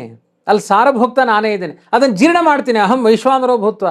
ಹೊರಗಡೆಯಿಂದ ಅಡಿಗೆ ಮಾಡ್ಬೋದು, ಹೊಟ್ಟೆ ಒಳಗಡೆ ನಿಂತು ಯಾವುದು ರಸ, ಕಣ್ಣು ಆಚೆ ಈಚೆ ತಿರುಗುತ್ತೆ, ಲಿಕ್ವಿಡ್ ಹಾಕೊಂಡು ಕಣ್ಣಿನ ಗುಳ್ಳೆ ಅಳ್ಳಾಡಿಸ್ತೀರಾ? ಎಷ್ಟು ಬಾರಿ ಗಾಡಿಗಳಿಗೆ ನೀವು ಗ್ರೀಸ್ ಹಾಕಲಿಲ್ಲ ಅಥವಾ ಆಯಿಲ್ ಹಾಕಲಿಲ್ಲ ಅಂದರೆ ಸ್ಟ್ರಕ್ ಆಗುತ್ತೆ, ತುಕ್ಕಿಡಿಯುತ್ತೆ. ಹುಟ್ಟಿನಿಂದ ಸಾಯೋ ತನಕ ಕಣ್ಣಿನ ಗುಡ್ಡೆ ಅಳ್ಳಾಡಲಿಕ್ಕೆ ನೀವು ಯಾವ ರಸ ಸ್ಪ್ರೇ ಮಾಡ್ಕೊಳ್ತೀರಿ? ಕಣ್ಣಿನ ಗುಡ್ಡೆ ಅಳ್ಳಾಡುತ್ತಲ್ವ? ತಿನ್ನುವ ಆಹಾರದಲ್ಲಿ ಗುಡ್ಡೆ ಅಳ್ಳಾಡ್ಲಿಕ್ಕೆ ಬೇಕಾದ ರಸ ನಾನು ತೊಗೊಳ್ತೀನಿ. ನಾಲಿಗೆ ಅಲ್ಲಿ ಯಾವಾಗಲೂ ತೇವವಾಗಿರಬೇಕು, ಇಲ್ಲಾಂದರೆ ಮಾತಾಡ್ಲಿಕ್ಕಾಗಲ್ಲ, ಪಟ ನಾಲಿಗೆ ತಿರುಗಲ್ಲ. ಅಲ್ಲಿಗೆ ಯಾವ ರಸ ಬೇಕೋ ನಾನು ಕೊಡ್ತೀನಿ. ಮೂಳೆಗಳಿಗೆ ರಸ ಕೊಡ್ತೀನಿ, ಮಜ್ಜ, ಸ್ನಾಯು, ಅಸ್ಥಿಗಳಿಗೆ ಬೇಕಾದ ರಸ ಕೊಡ್ತೀನಿ, ಹಲ್ಲಿಗೆ ಬೇಕಾದ ಸ್ಟ್ರೆಂತ್ ಕೊಡ್ತೀನಿ, ಉಗುರು ಬೆಳೆಯುವ ಹಾಗೆ ಮಾಡ್ತೀನಿ. ನೀವು ತಿನ್ನುವ ಒಂದೇ ಆಹಾರ ತಗೊಂಡು ಮತ್ತೆ A positive negative, B positive negative ರಕ್ತಗಳನ್ನು ಆಯಾ ದೇಹದಲ್ಲಿ ಹಾಗೆ ಮಾಡ್ತೇನೆ. ಒಂದು ಬಾಳೆಹಣ್ಣು ನೀವು ತಿಂದರೆ ಎ ಪಾಸಿಟಿವ್, ಇನ್ನೊಬ್ಬರು ತಿಂದರೆ ಅದು ಓ ಪಾಸಿಟಿವ್. ಈ ಥರ ನನ್ನ ವ್ಯಾಪಾರಗಳಿದೆ, ಪ್ರತಿಯೊಬ್ಬರ ದೇಹದಲ್ಲಿ ನನ್ನ ಚೇಷ್ಟೆಗಳಿದೆ. ಇದನ್ನು ಅಧ್ಯಯನ ಮಾಡ್ತಾ ಹೋಗೋ, ನಾನು ಕಾಣಿಸ್ತೀನಿ ಅಂತಾನೆ ದೇವರು. ಎಷ್ಟು ಹತ್ತಿರವಾಗಿ ತಿಳಿಸುತ್ತೆ ಭಗವದ್ಗೀತೆ ನಮ್ಮ ಪಾಲಿಗೆ. ಆದ್ದರಿಂದ ತಿನ್ನುವ ಆಹಾರವೇ ಒಂದು ಸ್ಥೂಲ ಭಾಗ ಮಲಮೂತ್ರಗಳಾಗುತ್ತೆ, ಅದರ ಎಸೆನ್ಸ್ ರಕ್ತ ಆಗುತ್ತೆ, ಇನ್ನೂ ಸೂಕ್ಷ್ಮ ಭಾಗ ನಮ್ಮ ಮನಸ್ಸಾಗುತ್ತೆ, ಇದು ಚೈತನ್ಯ ಆಗುತ್ತೆ, ಸ್ಫೂರ್ತಿ ಆಗುತ್ತೆ. ಇದೆಲ್ಲ ನೀನು ರಾತ್ರಿ ತಿಂದು ಮಲಗಿ ಬೆಳಿಗ್ಗೆ ಏಳೋದ್ರೊಳಗಡೆ ನಾನು ಇಷ್ಟು ಕೆಲಸ ಮುಗಿಸಿರ್ತೀನಿ ಅಂತ ಅಂದೇವರು. ಇದು ಒಂದು ಚೇತನಲ್ಲಿ ನಡೆಯುತ್ತಾ, ಒಂದು ಕಾಲದಲ್ಲಿ ನಡೆಯುತ್ತಾ? ಅನಂತ ಚೇತನರು, ಅನಂತ ವೈವಿಧ್ಯಗಳು, ಅನಂತ ಆಹಾರಗಳ ವ್ಯವಸ್ಥೆಗಳು, ಇದೆಲ್ಲ ನನ್ನಿಂದ ನಡೆಯುತ್ತೆ. ಅದಕ್ಕೆ ಗಾಮ್ ಆವಿಶ್ಯ ಚ ಭೂತಾನಿ ಧಾರಯಾಮ್ಯಹಮೈ ಅಹಂ ಓಜಸ. ನನ್ನ ಸಾಮರ್ಥ್ಯದಿಂದ ಎಲ್ಲ ಭೂತಗಳನ್ನು ಧರಿಸಿದವನು ನಾನೇ. ನನ್ನಷ್ಟು ಸಮರ್ಥರಾದವರು ಜಗತ್ತಿನಲ್ಲಿ ಯಾರೂ ಇಲ್ಲ. ಆದ್ದರಿಂದ ಅವನ ಸೃಷ್ಟಿಯಲ್ಲಿ ಸೂರ್ಯ ಒಂದು ಪಾರ್ಟ್, ಬ್ರಹ್ಮ ಒಂದು, ಆ ಪಾತ್ರಧಾರಿಗಳಷ್ಟೇ ಅವರೆಲ್ಲ, ಒಂದೊಂದು ಅಭಿನಯ ಅಷ್ಟೇ. ಸರ್ವಾಭಿನಯ ಮಾಡುವ ಸಾಮರ್ಥ್ಯ ಇರುವ ಏಕೈಕ ಪುರುಷೋತ್ತಮ ನಾನು ಮಾತ್ರ. ಇಷ್ಟು ನೇರವಾಗಿ ತನ್ನ ಪುರುಷೋತ್ತಮತ್ವವನ್ನು ಕೃಷ್ಣ ಇದರಲ್ಲಿ ಸಾರಿಕೊಂಡಿದ್ದಾನೆ. ಸರ್, ನಾವು ಸಾಮಾನ್ಯವಾಗಿ ವೇದಗಳಲ್ಲಿ ಅದು ತತ್ ಅಂದ್ಬಿಡುತ್ತೆ, ಅವನು ಯಾರು ಅಂತ ಹೇಳಲ್ಲ. ಆದರೆ ಇಲ್ಲಿ ತಾವು ಹೇಳ್ತಾ ಇರೋದು ಅವನ ಒಂದೊಂದು ಸಣ್ಣ ಸಣ್ಣ ಆಕ್ಟಿವಿಟಿ ಕೂಡ ಡೀಟೇಲ್ಡ್ ಆಗಿ ಎಕ್ಸ್ಪ್ಲೈನ್ ಮಾಡಿದ್ದಾನೆ. ನಾನೇ ಅದನ್ನು ಹಿಂದೆ ಹೇಳ್ಕೊಂಡಿದ್ದಾನೆ. ಓಂ ತತ್ಸರಿತಿ ನಿರ್ದೇಶೋ ಬ್ರಹ್ಮಣ ಸ್ತ್ರಿವಿಧ ಸ್ಮೃತಃ ಓಂ ತತ್ ಸತ್. ನನ್ನೇ ಹೆಸರು ಅದು. ನೀವೇನು ತತ್ ಅಂತ ಹೇಳಿದ್ರಿ, ಅದು ನಾನು. ಅದರ ವ್ಯಾಖ್ಯಾನ ಇಲ್ಲಿದೆ, ಮುಂದೆ ಇದೆ. ಅದೇ ಥರ ನಮ್ಮ ಹೃದಯದಲ್ಲೂ ಇದ್ದಾನೆ ಅಂತ ಹೇಳ್ತಾನೆ ಅವನು. ಎಲ್ಲ ಜೀವರ ಹೃದಯದಲ್ಲಿ ದೇವರಿದ್ದಾನೆ. ಅವನ ಅಸ್ತಿತ್ವ ಅಲ್ಲಿಂದ ತೆಗೆದ್ರೆ ಜೀವ ಸೋಲ್ ಅನ್ನೋದಿಲ್ಲ, ಅದಕ್ಕೆ ಸೋಲಾಗಿ ಬಿಡುತ್ತೆ. ಅದಕ್ಕೆ ಆ ಜೀವನ ಅಸ್ತಿತ್ವ ಉಳಿದಿರುವುದೇ ದ್ರವ್ಯಂ ಕರ್ಮಚ ಕಾಲಶ್ಚ ಸ್ವಭಾವೋ ಜೀವ ಏವಚ ಯದನುಗ್ರಹತಃ ಸಂತಿ ನ ಸಂತಿ ಯದುಪೇಕ್ಷೆಯ ಅಂತ. ಪ್ರತಿಯೊಂದು ದ್ರವ್ಯಗಳು, ಕರ್ಮ, ಕಾಲ, ಸ್ವಭಾವ, ಜೀವ ಎಲ್ಲ ಅವನ ಎಲ್ಲದರಲ್ಲೂ ಅಂತರ್ಯಾಮಿ, ಕೇವಲ ಚೇತನ ಅಂತರ್ಯಾಮಿ ಅಲ್ಲ. ಅದನ್ನೇ ಕೃಷ್ಣ ಹಿಂದೆಯೂ ಕೂಡ ಹೇಳ್ಕೊಂಡಿದ್ದಾನೆ. ಮೈ ಸರ್ವಮಿದಂ ಪ್ರೋತಂ ಸೂತ್ರೇ ಮಣಿಗಣ ಇವ. ಕೊನೆಗೂ ಹೇಳ್ತಾನೆ ಭಗವದ್ಗೀತೆಯ ಕೊನೆಯ ಭಾಗದಲ್ಲಿ, ಏನೋ ಈಶ್ವರ ಸರ್ವಭೂತಾನಾಂ ಹೃದ್ದೇಶೆ ಅರ್ಜುನ ತಿಷ್ಠತಿ ಭ್ರಾಮಯನ್ ಸರ್ವಭೂತಾನಿ ಯಂತ್ರಾರೂಢಾನಿ ಮಾಯಾ ತಮೇವ ಶರಣಂ ಗಚ್ಚ. ಎಲ್ಲರ ಹೃದಯ ಗುಹಾವಾಸಿಯಾಗಿ ನಾನೇ ಇದ್ದೇನೆ.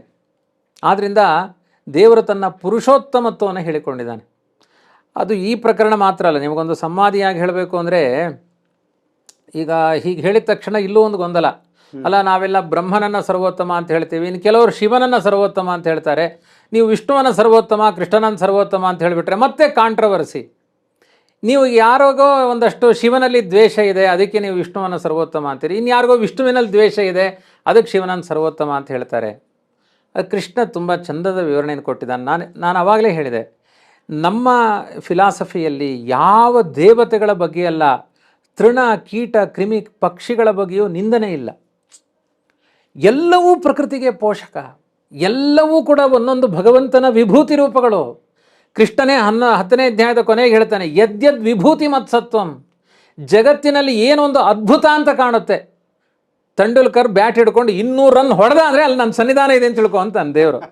ಏನು ನಿಮ್ಗೆ ಅದ್ಭುತ, ಏನು ಆಶ್ಚರ್ಯ ಅಂತ ಅನಿಸುತ್ತೆ, ಅಲ್ಲೆಲ್ಲ ನಾನಿದ್ದೀನಿ ಅಂತ ಹೇಳ್ತಾನೆ ದೇವರು. ಹಾಗಾಗಿ ಎಲ್ಲ ಅದ್ಭುತವೇ. ಬ್ರಹ್ಮನೂ ಅದ್ಭುತ, ರುದ್ರನೂ ಅದ್ಭುತ, ಅಲ್ಲಿ ನಡೆಯುವ ಒಂದು ವ್ಯಾಪಾರಗಳು ಅದ್ಭುತ. ಆದರೆ ಎಲ್ಲರೂ ಅವನನ್ನು ಅನುಸರಿಸಿಕೊಂಡು ನಡೀತಾರೆ, ಅವನೇ ಪ್ರಭು. ಇದಕ್ಕೆ ಸಂವಾದಿಯಾಗಿ ಭಾಗವತದಲ್ಲಿ ಇದೇನೋ ಮಧ್ವಾಚಾರ್ಯ ಹೇಳ್ತಾರೆ, ಅವರು ಅನುಯಾಯಿಗಳು ಹೇಳ್ತಾರಲ್ಲ, ನೀವೇ ಕಣ್ಣು ತೆರೆದು ನೋಡಿ ಭಾಗವತದ ಕಥೆ. ಅದು ವಿಶೇಷವಾಗಿ ಭೃಗು ಪ್ರಕರಣ ಅಂತ ಇದೆ. ಭೃಗು ಋಷಿಗಳು ನಿರ್ಣಯ ಮಾಡ್ತಾರೆ ಯಾರು ಸರ್ವೋತ್ತಮ. ರುದ್ರದೇವರು ಲೋಕಕ್ಕೆ ಹೋಗ್ತಾರೆ, ಬ್ರಹ್ಮದೇವರು ಲೋಕಕ್ಕೆ ಹೋಗ್ತಾರೆ. ತಥೋ ವೈಕುಂಠ ಮಗಮದ್ ಭಾಸ್ವರಂ ತಮಸಪ್ಪರಂ ಯತ್ರ ನಾರಾಯಣ ಸಾಕ್ಷಾತ್. ಕೊನೆಗೆ ಹೋಗ್ತಾರೆ ನಾರಾಯಣನಿಗೆ. ಬ್ರಹ್ಮನ್ ಲೋಕಕ್ಕೆ ಹೋದಾಗ ಬ್ರಹ್ಮ ಕಣ್ಣೆತ್ತು ನೋಡಲ್ಲ, ರುದ್ರದೇವ್ರ ಲೋಕಕ್ಕೆ ಹೋದಾಗ ತ್ರಿಶೂಲ ಹಿಡ್ಕೊಂಡು ಬರ್ತಾರೆ. ಅಲ್ಲ, ಒಬ್ಬ ಮಗ ಬರ್ತಾನೆ ಎಂದಾಗ ಪ್ರೀತಿಯಿಂದ ನೋಡುವ ಭಾವಗಳಿಲ್ಲ ಅಂದರೆ ಇವು ಹೇಗೆ ಜಗತ್ತಿನ ತಂದೆ ಆಗ್ತಾರೆ? ಇದೇ ವಿಮರ್ಶೆ, ಇದೇ ತರ್ಕ, ಇದೇ ಯುಕ್ತಿ. ಭೃಗು ಋಷಿಗಳು ಚರ್ಚೆ ಮಾಡ್ತಾರೆ. ಅಲ್ಲ, ಒಬ್ಬ ಮಗ ಅಪ್ಪನ ಮನೆಗೆ ಅಪರೂಪಕ್ಕೆ ಬಂದ ಅಂದರೆ ತಂದೆ ತೊಡೆ ಮೇಲೆ ಕೂಡಿಸ್ಕೊಳ್ಬೇಕು, ನೆತ್ತಿಯನ್ನು ಆಘ್ರಾಣಿಸಬೇಕು. ಇವನು ಕಣ್ಣು ಬಿಟ್ಟು ನೋಡಲ್ಲ, ಅಪ್ಪ ಅಪ್ಪ ಅಂತ ಬೊಬ್ಬೆ ಹೊಡೆದ್ರು ಕಣ್ಣು ತೆಗೆದು ನೋಡಲ್ಲ ಅಂದರೆ ಇವನ ಅಪ್ಪ ಬೇಡ. ಇವನು ಶಿವ ತ್ರಿಶೂಲ ಹಿಡ್ಕೊಂಡು ಬಂದ, ಯಾಕೆ ಬಂದಿ ನನ್ನ ಮನೆಗೆ ಅಂತ. ಸಹೋದರ ಅವನು ಭೃಗು. ಏನು ಹೀಗ ನಮ್ಮನ್ನು ನಡೆಸ್ಕೊಳ್ಳೋದು? ನಾರಾಯಣ ಲೋಕಕ್ಕೆ ಹೋದರೆ ಅವನು ಲಕ್ಷ್ಮೀದೇವಿ ಜೊತೆಗಿದ್ದಾನೆ. ಇದು ತಪ್ಪು, ಟೂ ಮಚ್ ಅನ್ನಿಸ್ತು. ಭೃಗು ಋಷಿಗಳು ಹೋಗಿ ಜಾಡಿಸಿ ಎದೆಗೊದ್ರೆ ದೇವರು ನೋವಾಯ್ತಾ ಅಂತ ಬಂದ. ಅದನ್ನೇ ವ್ಯಾಸರಾಜರೊಂದು ಕಡೆ ಹೇಳ್ತಾರೆ, ಮೆಚ್ಚಿದನೋ ಕೃಷ್ಣ ಅಚ್ಚ ಕರುಣಿ ಎಂದು ಕೆಚ್ಚಂಗಿದೆ ಅನ್ನೋದಂಗೆ ಮುಕುತಿಯನಿತ್ತೆ. ಸೂಪರ್ ದೇವರೇ ನೀನು. ಯಾಕೆಂದರೆ ಎದೆಗೊದ್ದವರಿಗೆ ನೋವಾಯ್ತಾ ಅಂತ ಕಾಲು ತೊಳೆದು ಬಿಟ್ಟಿಯಲ್ಲ. ಈ ಕ್ಷಮಾಗುಣ ತಂದೆಯಲ್ಲಿ ಮಾತ್ರ ಇರುತ್ತೆ, ನೀನು ಜಗತ್ತಿನ ತಂದೆ. ಯಾಕೆ ಅಂದರೆ ಭೃಗು ಋಷಿಗಳು ಒದ್ರೂ ಕೂಡ ನೋವಾಯ್ತಾ ಅಂತ ಕೇಳಿದೆ ಹೊರತು ನೋವಾಯ್ತು ಅಂತ ಹೇಳಲಿಲ್ಲ ನೀನು. ಇದು ಮಾತೃತ್ವ, ಇದು ಪಿತೃತ್ವ. ಅದಕ್ಕೆ ನಮ್ಮ ಶಾಸ್ತ್ರ ಹೇಳುತ್ತೆ, ಕುಪುತ್ರೋ ಜಾಯೇತ ನ ಕ್ವಚಿದಪಿ ಕುಮಾತಾ ಭವತಿ. ಕೆಟ್ಟ ಮಕ್ಕಳಿರ್ಬೋದು, ಕೆಟ್ಟ ತಾಯಿ ಇಲ್ಲ. ಅದಕ್ಕೆ ಹುಟ್ಟಿಸಿದ ದೇವ ಹುಲ್ಲು ಮೇಯಿಸಲ್ಲ. ಅದಕ್ಕೆ ಅವನ ಬಗ್ಗೆ ತ್ವಮೇವ ಮಾತಾಚ ಪಿತಾ ತ್ವಮೇವ, ಎಲ್ಲ ನೀನೇ ನನ್ನ ಪಾಲಿಗೆ. ಈ ಮಾತು ಯಾರಿಗೂ ಅನ್ವಯ ಆಗಲ್ಲ. ಸರ್ವಶಕ್ತನಾದ ಭಗವಂತನಿಗೆ ಮಾತ್ರ, ಪುರುಷೋತ್ತಮನಾದ ಅವನಿಗೆ ಮಾತ್ರ. ಅವನದನ್ನು ಅರ್ಥ ಮಾಡಿಸ್ತಾ ಇದ್ದಾನೆ ಭಗವದ್ಗೀತೆಯ ಮೂಲಕ. ಎಲ್ಲೆಲ್ಲೋ ಕಷ್ಟ ಕಾರ್ಪಣ್ಯಗಳಲ್ಲಿ, ಆ ನಲಿವು ನೋವುಗಳಲ್ಲಿ ನೀನು ಬೆಂದು ಬಸವಳಿತಾ ಇದೆ. ಜನ್ಮ ಜನ್ಮಕ್ಕೆ ಬದಲಾಗ್ತಾರೆ. ಬದಲಾಗುವ ಬಟ್ಟೆಗಳಂತಿರುವ ಅಪ್ಪ ಅಮ್ಮ ಪ್ರಧಾನ ಅಲ್ಲ. ಇದನ್ನು ಗೋಪಿಕಾಸ್ತ್ರೀಯರು ಹೆಣ್ಣುಮಕ್ಕಳೇ ಹೇಳ್ತಾರೆ. ಪತಿ ಸುತಾನ್ವಯ ಭ್ರಾತೃಬಾಂಧವಾನ್ ಅತಿವಿಲಂಘ್ಯತೆ ಹೆಚ್ಚುತಾಗತಾಹ. ಒಂದು ಜನ್ಮಕ್ಕೆ ಸೀಮಿತವಾದ ಈ ಅಪ್ಪ ಅಮ್ಮ ಇದೆಲ್ಲ ನಮಗೆ ಬೇಡ. ಸರ್ವಕಾಲದ ತಂದೆ ತಾಯಿ ನೀನಾಗಿದೆ ದೇವರೇ. ಇದೇ ಶರಣಾಗತಿ, ಇದೇ ಸಮರ್ಪಣೆ. ಹಾಗಾಗಿ ತ್ರಯಾಣಾಂ ಪುರುಷರ್ಷಭಂ, ಭಾಗವತದ ಮಾತು ತ್ರಯಾಣಾಂ ಅಂದರೆ ಬ್ರಹ್ಮ ವಿಷ್ಣು ಮಹೇಶ್ವರರಲ್ಲಿ ಪುರುಷರ್ಷಭಂ, ಪುರುಷೋತ್ತಮ ಯಾರು? ಇದೇ ಪುರುಷೋತ್ತಮ ಮಾಸದ ಚಿಂತನೆ. ಅದನ್ನು ಮುಂದೆ ಕೃಷ್ಣ ಕೊನೆಯಲ್ಲೂ ಈ ಒಂದು ಅದೇ ಮುಂದೆ ಹೋಗೋದಾದ್ರೆ ಎಂಡ್ ಪಾರ್ಟ್ಗೆ ಬರ್ತೀವಿ ನಾವು. ಈ ಒಂದು 15ನೇ ಅಧ್ಯಾಯ, ಅದರಲ್ಲಿ ಅವನು ಕ್ಲಿಯರ್ ಕಟ್ ಆಗಿ ಹೇಳ್ತಾನೆ, ಕ್ಷರ ಪುರುಷ ಅಂದ್ರೇನು, ಅಕ್ಷರ ಅಂದ್ರೇನು, ನಾನು ಹೇಗೆ ಪುರುಷೋತ್ತಮ ಅಂತ. ಅದ್ರ ಬಗ್ಗೆ ತಿಳಿಸ್ಕೊಡ್ಬೇಕು. ಅದೇ ಪರಮಾತ್ಮ ಸ್ಪಷ್ಟವಾಗಿ ಭಗವದ್ಗೀತೆಯ 15ನೇ ಅಧ್ಯಾಯ ತುಂಬ ಸಾರವತ್ತಾದು ಅಂತ ಹೇಳಿದೆ. ಅದಕ್ಕಿಂತ ಸಾರವತ್ತಾದ್ದು ಅದನ್ನು ಮತ್ತೆ ಅದರಲ್ಲೂ ಒಂದು ಸಾರ ಅಂತ ತೆಗೆದರೆ ಭಗವದ್ಗೀತೆಯ ಕೊನೆಗೆ ಒಂದಿರುವ ಒಂದು 4 ಶ್ಲೋಕಗಳು. ದ್ವಾವಿಮೌ ಪುರುಷೋ ಲೋಕೆ ಕ್ಷರಶ್ಚ ಅಕ್ಷರ ಏವಚ ಕ್ಷರ ಸರ್ವಾಣಿ ಭೂತಾನಿ ಕೂಟಸ್ಥಃ ಅಕ್ಷರ ಉಚ್ಯತೆ ಉತ್ತಮಃ ಪುರುಷಸ್ತನ್ಯಃ ಪರಮಾತ್ಮ ಇತಿ ಉದಾಹೃತಃ ಯೋ ಲೋಕತ್ರಯಂ ಆವಿಶ್ಯ ಬಿಭರ್ತಿ ಅವ್ಯಯಃ ಈಶ್ವರಃ ಯಸ್ಮಾತ್ ಕ್ಷರಂ ಅತೀತಃ ಅಹಂ ಅಕ್ಷರಾದಪಿ ಚ ಉತ್ತಮಃ ಅತೋಸ್ಮಿ ಲೋಕೆ ವೇದೇ ಚ ಪ್ರತಿತಃ ಪುರುಷೋತ್ತಮಃ ಯೋ ಮಾಮೇವಂ ಅಸಮ್ಮೂಢೋ ಜಾನಾತಿ ಪುರುಷೋತ್ತಮಂ ಸ ಸರ್ವವಿದ್ ಭಜತಿ ಮಾಂ ಸರ್ವಭಾವೇನ ಭಾರತ ಇತಿ ಗುಹ್ಯತಮಂ ಶಾಸ್ತ್ರಂ ಅಂತ ಇಲ್ಲಿಗೆ ಎಂಡ್ ಆಗುತ್ತೆ. ಇದು ಇಲ್ಲಿ ಸ್ಪಷ್ಟ ಒಂದು ಚಿಂತನೆಯನ್ನು ಕೃಷ್ಣ ಸಾರವತ್ತಾಗಿ ಹೇಳ್ತಾನೆ. ಅಂದರೆ 1 ಗಂಟೆ ಪ್ರವಚನ ಬೇರೆ, ಅರ್ಧ ಗಂಟೆ ಪ್ರವಚನ ಬೇರೆ. ಇಲ್ಲ ನಿನಗೆ ಪುರುಸೊತ್ತಿಲ್ಲ ಅಂದರೆ ನಾನು 5 ನಿಮಿಷದ ಇವತ್ತೆಲ್ಲ ರೀಲ್ಸ್ ಟಿಪ್ಸ್ ಎಲ್ಲ ಕೊಡುವ ಪಂಚಿಂಗ್ ಡೈಲಾಗ್ ಎಲ್ಲ ಶುರು ಆಗಿದೆ. ರೀಲ್ಸ್ ತುಂಬಾ ಫೇಮಸ್ ಇವಾಗ. 30 ಸೆಕೆಂಡಲ್ಲಿ ಎಲ್ಲ ಹೇಳ್ಬಿಡ್ಬೇಕು. ಎಲ್ಲಾನು ದೇವರು ಮಾಡಿದ್ದೆ. ನಾವು ಇವತ್ತು ಅದರ ಬಗ್ಗೆ ಗಮನ ಹರಿಸ್ತಾ ಇದ್ದೇವೆ. ದೇವರು ಒಂದು ನಿಮಿಷದ ಒಂದು ರೀಲ್ಸ್ ಮಾಡಿದಾನೆ ಅಷ್ಟೇ. ಇದು ಅವನು ಹೇಳ್ತಾನೆ, 2 ಕ್ಷರ ಅಕ್ಷರ ಅಂತ 2 ಪುರುಷರು, 2 ರೀತಿ ಜೀವ. ದೇಹ ನಾಶ ಆಗುವ ಜೀವರಿದ್ದಾರೆ, ದೇಹ ನಾಶ ಆಗದೇ ಇರುವ ಜೀವರು ಇದ್ದಾರೆ. ದೇಹ ನಾಶ ಆಗದೇ ಇರುವ ಜೀವ ಅದು ಶ್ರೀತತ್ವ, ಲಕ್ಷ್ಮಿ. ಅವಳಿಗೆ ದೇಹ ಪ್ರಾಪ್ತಿಯೂ ಇಲ್ಲ, ದೇಹದ ನಾಶವೂ ಇಲ್ಲ. ಇನ್ನು ಉಳಿದ ಬ್ರಹ್ಮ ಇರ್ಬೋದು, ರುದ್ರ ಇರ್ಬೋದು, ಇಂದ್ರ ಚಂದ್ರ ಗರುಡ ರುದ್ರ ಏನೆಲ್ಲ ಇದೆ, ಎಲ್ಲರಿಗೂ ಹೊರಗಡೆಯಿಂದ ಒಂದು ದೇಹ ಬರುತ್ತೆ, ದೇಹ ನಾಶ ಆಗುತ್ತೆ. ಆತ್ಮನಿಗೆ ನಾಶ ಯಾರಿಗೂ ಇಲ್ಲ. ಒಂದು ತೃಣಜೀವಕ್ಕೂ ಆತ್ಮನಿಗೆ ನಾಶ ಇಲ್ಲ. ದೇಹ ಬರುತ್ತೆ ಹೋಗುತ್ತೆ, ಈ ಥರದ ವ್ಯವಸ್ಥೆ ಇದೆ. ಆದರೆ ಲಕ್ಷ್ಮೀ ತತ್ವಕ್ಕೆ ದೇಹ ಹೋಗಲ್ಲ.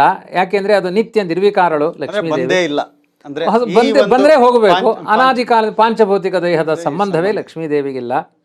ಇವಳು ಅಕ್ಷರ ಅಂತ ಅವಳಿಗೆ ಹೆಸರು. ಕ್ಷರಣ ಇಲ್ಲ, ನಾಶ ಇಲ್ಲ. ಕ್ಷರ ಅಂದರೆ ನಾಶ ಇರುವಂಥ ಬ್ರಹ್ಮದೇವರಿಂದ ಹಿಡಿದು ಏನೆಲ್ಲ ಇದೆ ಒಂದೇ ಡಬ್ಬಿಲ್ ಹಾಕ್ಬಿಡಿ. ಒಂದು ಲಕ್ಷ್ಮೀ ತತ್ವ, ಒಂದು ಬ್ರಹ್ಮದೇವನಿಂದ ಹಿಡಿದು ಎಲ್ಲ ಜೀವರಾಶಿಗಳನ್ನ ನಿಮ್ಮ ಕೆಳಗಡೆ ಇನ್ನೂ ಇದ್ದಾರೆ, ನೀವು ಮೇಲಿದ್ದೀರಿ. ತುಂಬ ತೃಣಜೀವರು ಅಂತ ಕರೀತಾರೆ. ಇರುವೆ, ಕೀಟ, ಕ್ರಿಮಿ, ಅದು ಅತ್ಯಂತ ಏನು ನಿಮಗೆ ಕಣ್ಣಿಗೆ ಕಾಣದೇ ಇರುವ ಒಂದಷ್ಟು ವೈರಸ್, ಬ್ಯಾಕ್ಟೀರಿಯಾ ಎಲ್ಲ ಒಂದರಲ್ಲಿ ಹಾಕಿ ಎಲ್ಲ ಕ್ಷರ ಪುರುಷರು. ಇವರನ್ನು ಮೀರಿ ಅಕ್ಷರ ಅತೋಸ್ಮಿ ಲೋಕೆ ವೇದೇಚ, ಅದನ್ನು ಕೃಷ್ಣ ಹೇಳ್ತಾನೆ, ಉತ್ತಮ ಪುರುಷಸ್ತು ಅನ್ಯ. ಕ್ಷರ ಅಕ್ಷರ ಎರಡನ್ನೂ ಮೀರಿದ ಪುರುಷೋತ್ತಮ ನಾನು. ಅಂದರೆ ಯಾರ್ಯಾರು ಪುರುಷರಿದ್ದಾರೆ, ಅಂದರೆ ಕ್ಷರ ಅಕ್ಷರ ಪುರುಷರಿದ್ದಾರೆ, ಅವರನ್ನೆಲ್ಲ ಮೀರಿದ ತತ್ವ ನಾನು. ಲಕ್ಷ್ಮೀ ತತ್ವವನ್ನು ಮೀರಿದ್ದೇನೆ, ಬ್ರಹ್ಮರುದ್ರಾದಿ ತತ್ವವನ್ನು ಮೀರಿ ನಿಂತಿದ್ದೇನೆ. ಅತೋಸ್ಮಿ ಲೋಕೆ ವೇದೇಚ ಪ್ರತಿತ ಪುರುಷೋತ್ತಮ. ಪುರುಷೋತ್ತಮ ಅಂತ ನನ್ನನ್ನು ಯಾಕೆ ಕರೀತಾರೆ ಅಂದರೆ, ಸುಮ್ಮನೆ ಪುರುಷೇಶು ಉತ್ತಮ ಅಲ್ಲ. 5 ಜನ ಪುರುಷರಿದ್ದಾರೆ, ಅವರಲ್ಲಿ ಇನ್ನೊಬ್ಬ ಶ್ರೇಷ್ಠ ಅಲ್ಲ. ಪುರುಷಾಭ್ಯಾಮ್, ಕ್ಷರ ಪುರುಷ ಅಕ್ಷರ ಪುರುಷರು ಇಬ್ಬರು ಅಂತ ಏನು ವಿಭಾಗ ಮಾಡಿದ್ದೀನಿ, ಅದಕ್ಕಿಂತ ಉತ್ತಮ. ಇದನ್ನು ಸರಿಯಾಗಿ ನೀನು ತಿಳ್ಕೊಂಡ್ರೆ ನೀನು ನನ್ನನ್ನು ಹೊಂದುತ್ತಿ. ಇಷ್ಟೇ ಕೃಷ್ಣನ ವಿವರಣೆ. ಸಸರ್ವವಿದ್ ಭಜತಿ ಮಾಂ ಸರ್ವಭಾವೇನ ಭಾರತ ಇತಿ ಗುಹ್ಯತಮಂ ಶಾಸ್ತ್ರಂ. ಅಲ್ಲ, ಅಷ್ಟೊಂದು ರಹಸ್ಯವಾದದ್ದನ್ನು ಯಾಕೆ ಇಷ್ಟು ಚೆನ್ನಾಗಿ ಓಪನ್ ಆಗಿ ಹೇಳಿಬಿಟ್ಟ ಕೃಷ್ಣ ಅಂದರೆ, ಕಲಿಯುಗದಲ್ಲಿ ಎಷ್ಟು ಓಪನ್ ಸ್ಟೇಟ್ಮೆಂಟ್ ಕೊಟ್ಟರು ಅದನ್ನು ಸ್ವೀಕಾರ ಮಾಡೋರು ಮಂದಿ ಕಡಿಮೆ ಇದ್ದಾರೆ, ಅಸುರ ಮಂದಿಯೇ ಬಹಳ ಅಂತ ಒಂದು ನಿಯಮ. ಹಾಗಾಗಿ ಒಳ್ಳೆಯವರು ಕಡಿಮೆ ಇರೋದ್ರಿಂದ ಅರ್ಹನಾದವನು ಮಾತ್ರ ಇದನ್ನು ತಗೊಳ್ತಾನೆ ಅಂತ ಮಾರ್ಕೆಟಿಂಗ್ ಮಾಡಿದ್ದೀನಿ. ಕೃತತ್ರೇತ ದ್ವಾಪರದಲ್ಲಿ ಅಷ್ಟು ಸುಲಭವಾಗಿದ್ದು ಮಾರ್ಕೆಟಿಂಗ್ ಆಗಲ್ಲ. ಕಲಿಯುಗದಲ್ಲಿ ಮಾಡ್ತೀನಿ, ಯಾರೋ ಗ್ರಾಹಕರಿಲ್ಲ, ಇದ್ದವರು ಪುಣ್ಯಾತ್ಮರು ತಗೊಳ್ತಾರಷ್ಟೆ. ಆ ದೃಷ್ಟಿಯಿಂದ ಹೇಳಿದ್ದೀನಿ, ಅದರಲ್ಲಿ ನೀನು ಭಕ್ತ ಅನ್ನೋ ದೃಷ್ಟಿಯಿಂದ ಹೇಳಿದ್ದೀನಿ ಅಂತ ಕೃಷ್ಣನ ವಿವರಣೆ ಇದೆ. ಹಾಗಾಗಿ ಪ್ರಧಾನವಾಗಿ ಈ ಸಮಗ್ರ ಮಹಾಭಾರತ ಭಗವದ್ಗೀತೆಗಳ ಸಾರ ಅದರ ಏನು ಅಂದರೆ, ಆದಾವಂತೇಚ ಮಧ್ಯೇಚ ವಿಷ್ಣು ಸರ್ವತ್ರ ಗೀಯತೆ. ಮಹಾಭಾರತ ಆರಂಭ ಮಧ್ಯ ಕೊನೆ, ನೀವು ಎಲ್ಲಿ ತೆಗೆದು ನೋಡಿದ್ರು ಸಕ್ಕರೆ ಅಚ್ಚನ್ನು ನೀವು ಎಲ್ಲಿ ಮುರಿದು ತಿಂದರು, ಒಂದು ಹಸುವಿನ ಸಕ್ಕರೆ ಅಚ್ಚು, ಅದರ ಬಾಲ ಮುರಿದ್ರು ಅದೇ ಸಿಹಿ, ಕಿವಿ ಮುರಿದ್ರು ಅದೇ ಸಿಹಿ, ಅದು ಯಾವ ಅಂಗಾಂಗಗಳನ್ನು ತೆಗೆದ್ರು ಅದು ಸಕ್ಕರೆ ಹೆಚ್ಚು. ಆದ್ರಿಂದ ಸಕ್ಕರೆ ಹೆಚ್ಚು ಹಸುವಿನಷ್ಟೇ ಇದು ಫಾರ್ಮೆಟ್ ಅಲ್ಲಿ ನಾವು ಅಚ್ಚಿಗೆ ಹಾಕಿ ಮಾಡಿದ್ದೀವಿ. ಅದೇ ಆ ಥರ ನೀವು ಮಹಾಭಾರತದ ಎಲ್ಲೇ ಯಾವ ಭಾಗವನ್ನು ತೆಗೆದು ನೋಡಿದ್ರು, ಉದಾಹರಣೆಗೆ ಮಹಾಭಾರತದಲ್ಲಿ ಅಗ್ರಪೂಜೆ ಯಾರಿಗೆ ಪ್ರಶ್ನೆ ಬಂತು? ಪರಶುರಾಮ ದೇವರಿದ್ರು, ವೇದವ್ಯಾಸರೇವರಿದ್ರು, ಕೃಷ್ಣ ದೇವರು ಹೌದೋ ಅಲ್ವೋ ಅಂತ ವಿವಾದ ತೆಗೆದ. ಅಲ್ಲಿ ಯಾರೂ ವಿವಾದ ತೆಗಿಲಿಲ್ಲ, ಖ್ಯಾತಿ ತೆಗಿಲಿಲ್ಲ. ಅಲ್ಲಿ ಶಿಶುಪಾಲ ಇಲ್ಲಿ ತೆಗೆದ. ಆ ತೆಗೆಯೋ ಪ್ರಸಂಗ ಇತ್ತು. ತುಂಬ ಜನ ಹಂಗೆ ಆಡ್ಕೊಳ್ತಿದ್ರು, ಇವನು ಬೆಣ್ಣೆ ಕದ್ದಿದ್ದಾನೆ, ವಸ್ತ್ರ ಕದ್ದಿದ್ದಾನೆ, ಅದು ಕದ್ದಿದ್ದಾನೆ, ಏನೇನೋ ಆಪಾದನೆಗಳು ಅವನ ಮೇಲೆ. ಅದಕ್ಕೆಲ್ಲ ಬೇರೆ ಬೇರೆ ಕಾರಣಗಳಿವೆ. ಅದಕ್ಕೆ ಭೀಷ್ಮಾಚಾರ್ಯರು ಅಷ್ಟು ದೊಡ್ಡ ಜ್ಞಾನಿ ಇಲ್ಲ. ಪರಶುರಾಮ ದೇವರ ಹತ್ರನೇ ಅವರು ಸಿಕ್ಕಾಪಟ್ಟೆ 350 ವರ್ಷ ಪಾಠ ಕೇಳಿದವರು. ಅವರು 350 ವರ್ಷ ವೇದಾಂತ ಓದಿದವರು ಯಾರಿದ್ದಾರೆ? ಆಯಿತು, ಎಲ್ಲ ಡಿಗ್ರಿಗಳು 3-4 ವರ್ಷದಲ್ಲಿ ಮುಗಿದೋಗುತ್ತೆ ಈಗ. ಅಂಥದ್ದು 525 ವರ್ಷ ಶಾಸ್ತ್ರಾಭ್ಯಾಸ ಮಾಡಿದವರು ಬೃಹಸ್ಪತಿಗಳು ಪರಶುರಾಮ ದೇವರಿಂದ. ಅಂತಹ ಪರಶುರಾಮ ದೇವರು ಭೀಷ್ಮಾಚಾರ್ಯರು ಹೇಳ್ತಾರೆ, ಅಗ್ರಪೂಜೆ ಕೃಷ್ಣನಿಗೆ. ಯಾಕೆ? ಅಂತಹ ಜ್ಞಾನಿಗಳು ಹೇಳಿದ ಮಾತಿಗೆ ಮತ್ತೆ ತಡೆ ಬಂತು. ಶಿಶುಪಾಲ ಬೈದ, ಅವ್ರಿಗೆ ಯಾಕೆ ಅಂದ, ನಾನು ಪುರುಷೋತ್ತಮಯ್ಯ, ಸರಿಯಾಗಿ ಹೇಳಿದ್ದಾರೆ, ಜಾಸ್ತಿ ಮಾತಾಡಿದ್ರೆ ತಲೆ ಕಡಿತೀನಿ, ಕಡದೆ ಹಾಕಿದ ಶಿಶುಪಾಲನದ್ದು. ಅಲ್ಲಿಯೂ ಇನ್ನು ಮತ್ತೆ ಅನೇಕ ಕಾರಣಗಳಿದೆ. ಒಟ್ಟಿನಲ್ಲಿ ಅವನ ಸ್ವಾತಂತ್ರ್ಯ, ಅವನ ಸರ್ವಶಕ್ತಿಯಿಂದ ಯಾವತ್ತೂ ಕೃಷ್ಣಾವತಾರದಲ್ಲಿ ವಂಚಿತನಾಗಲಿಲ್ಲ. ಇನ್ನು ನಿಮಗೆ ಇದರ ಒಂದು ಸಮಗ್ರ, ಈಗ ನಾವು ಯಾವುದೋ ಒಂದು ಭಾಗಕ್ಕೆ ಬಂದು ಮಾತನಾಡಿದ್ವಿ. ಈ ಪುರುಷೋತ್ತಮ ತತ್ವದ ಬಗ್ಗೆ ಸಮಷ್ಟಿಯಾಗಿ ಒಂದು ಚಿಂತನೆ ಇದೆ. ಈಗ ರಾಮಾವತಾರ, ಕೃಷ್ಣಾವತಾರ. ರಾಮಾವತಾರದಲ್ಲಿ ರಾಮನ ಜೊತೆಗೆ ಅಸಿಸ್ಟೆಂಟ್ಸ್, ಈಗ ನೀವೊಂದು ಸಂಸ್ಥೆ ನಿಯಾಮಕರು ಅಂದರೆ ನಿಮಗೊಂದಷ್ಟು ಜನ ನಿಮಗೆ ಎಲ್ಲ ಸೇವಕರು ಇರ್ತಾರೆ, ಕೆಲಸ ಮಾಡೋರು ಇರ್ತಾರೆ, ಪ್ರಧಾನ ನೀವಾಗಿರ್ತೀರಿ. ಈಗ ರಾಮಾವತಾರದಲ್ಲಿ ರಾಮನಾಯಕ, ಅವನಿಗೆ ಸೇವಕರಾಗಿ ಯಾರು ಬಂದರು? ಎಲ್ಲ ದೇವತೆಗಳು ಬಂದಿದ್ದಾರೆ, ಸೇವಕರಾಗೇ ಬಂದಿದ್ದಾರೆ. ಪ್ರತಿಯೊಬ್ಬರೂ ಸೇವಕರೇ. ಹನುಮಂತ ಜೀವೋತ್ತಮ ತತ್ವ ಅಂತ ಕರಿತೇವೆ, ಆಂಜನೇಯ ರಾಮಭಂಟ ಅವನು. ಸುಗ್ರೀವ ಜಗತ್ತನ್ನು ಬೆಳಗುವ ಸೂರ್ಯ ಅಂತ ಕರಿತೀವಿ, ಅವನು ರಾಮನ ಭಂಟ. ವಾಲಿ ಇಂದ್ರನ ಅವತಾರ, ಅವನು ಮೊದಲು ವಿರೋಧ ಮಾಡಿದ, ಸಾಯ್ಬೇಕಾದ್ರೆ ಹೇಳ್ತಾನೆ, ನೀನು ಸೇವೆ ಮಾಡೋ ಭಾಗ್ಯ ಕೊಡು, ಕೃಷ್ಣಾವತಾರದಲ್ಲಿ ಆ ಚಾನ್ಸ್ ಕೊಡ್ತೀನಿ ಅಂತ ಅಂದೇವರು. ಅವನು ಭಂಟ. ಜಾಂಬುವಂತ ಯಮಧರ್ಮ, ಶಿಕ್ಷೆ ಕೊಡುವ, ಜಗತ್ತನ್ನು ನೇಮನ ಮಾಡುವ. ಅಶ್ವಿನಿ ದೇವತೆಗಳು, ಮೈಂದ ದ್ವಿವಿಧ, ಅವರೆಲ್ಲ ಅಶ್ವಿನಿ ದೇವತೆಗಳು. ಎಲ್ಲ ದೇವತೆಗಳು ರಾಮನಿಗೆ ಭೃತ್ಯರಾಗಿದ್ದಾರೆ. ಇನ್ನು ರುದ್ರ ಏನು ಅಂತ ಕೇಳ್ಬೋದು. ರುದ್ರ ರಾಮ ಜಪ ಯಾವಾಗಲೂ ಮಾಡ್ತಾನೆ. ಆ ಮಂತ್ರ ಈ ಮಂತ್ರ ಜಪಿಸಿ ಕೆಡಲು ಬೇಡ, ಸೋಮಶೇಖರ ತನ್ನ ಭಾಮೆಗೆ ಪೇಳಿದ ಮಂತ್ರ. ರುದ್ರದೇವರ ಬಾಯಲ್ಲಿ ಯಾವಾಗಲೂ ರಾಮ ರಾಮೇತಿ ರಾಮೇತಿ. ಯಾರು ಹೇಳಿದ್ದ ಆ ಶ್ಲೋಕ? ಪಾರ್ವತಿಗೆ ರುದ್ರದೇವರು ಹೇಳಿಕೊಟ್ಟ ಶ್ಲೋಕ, ಇವತ್ತು ವರ್ಲ್ಡ್ ಫೇಮಸ್ ಅದು. ಆಯಿತಾ? ಆದ್ದರಿಂದ ಜೀವೋತ್ತಮ ಅಂದರೆ ಬ್ರಹ್ಮ, ರುದ್ರ, ಎಲ್ಲರೂ ಅವನಿಗೆ ಭೃತ್ಯರಾದರು. ಇಡೀ ಹಿಸ್ಟ್ರಿ ನೋಡಿ, ಯಾರು ಸುಪ್ರೀಮ್ ಆಗಿ ನಿಂತ್ಕೊಳ್ತಾರೆ. ಕೃಷ್ಣಾವತಾರ ನೋಡಿ, ಅದೇ ಕೃಷ್ಣಾವತಾರದಲ್ಲಿ ಹನುಮಂತನೇ ಭೀಮಸೇನ, ಮತ್ತು ಸುಗ್ರೀವನೇ ಕರ್ಣ, ಅವನು ವಿರುದ್ಧ ಪಕ್ಷದಲ್ಲಿ ನಿಂತ ಅದೇ ತಿಂದ. ವಾಲಿ ಭೃತ್ಯನಾಗಿ ಬಂದ, ಅವನೇ ಇಂದ್ರ. ಅರ್ಜುನನಾಗಿ ನಕುಲ ಸಹದೇವರು, ಅವರು ಅಶ್ವಿನಿ ದೇವತೆಗಳು, ಎಲ್ಲ ಅವರೇ. ಮತ್ತೆ ಅದೇ ಟೀಮೇ ಮತ್ತೆ ಬಂತು. ಎಲ್ಲ ದೇವತೆಗಳು ಕೂಡ ಸೇವಕರಾಗಿ ಬಂದರು. ಭೂಭಾರಹರಣದಲ್ಲಿ ರುದ್ರದೇವರೇ ಅಶ್ವತ್ಥಾಮಾಚಾರ್ಯರಾಗಿ ಬಂದರು. ಎಲ್ಲ ಸಪೋರ್ಟ್. ಬೃಹಸ್ಪತ್ಯಾಚಾರ್ಯರು ದೇವಲೋಕದಲ್ಲಿ ಪಾಠ ಹೇಳೋರು ದ್ರೋಣಾಚಾರ್ಯರಾಗಿ ಬಂದರು. ಎಲ್ಲ ಇವನ ಸೇವೆಗೋಸ್ಕರ ಬಂದರು. ಹಾಗಾಗಿ ಜಗತ್ತೆಲ್ಲ ಅವನ ಕಿಂಕರತ್ವದಲ್ಲಿದೆ, ಸರ್ವೋತ್ತಮತ್ವದಲ್ಲಿ ಅವನು ಮಾತ್ರ ಇದ್ದಾನೆ. ಇದನ್ನು ಸರಿಯಾಗಿ ಅರ್ಥ ಮಾಡಿಕೋ. ಇದನ್ನೇ ವಾದಿರಾಜನ ಕಡೆ ಹೇಳ್ತಾರೆ, ಅಥೋ ಮನುಜ ದುರ್ಬುದ್ಧಿಂ ತ್ಯಜ ಸರ್ವೋತ್ತಮಂ ಭಜ ವೈಕುಂಠಂ ರಜ. ಬಿಟ್ಬಿಡಪ್ಪ, ಇನ್ನೂ ಎಷ್ಟು ನಿನಗೆ ವಿಮರ್ಶೆಯ ಮಾತುಗಳನ್ನು ಹೇಳಬೇಕು?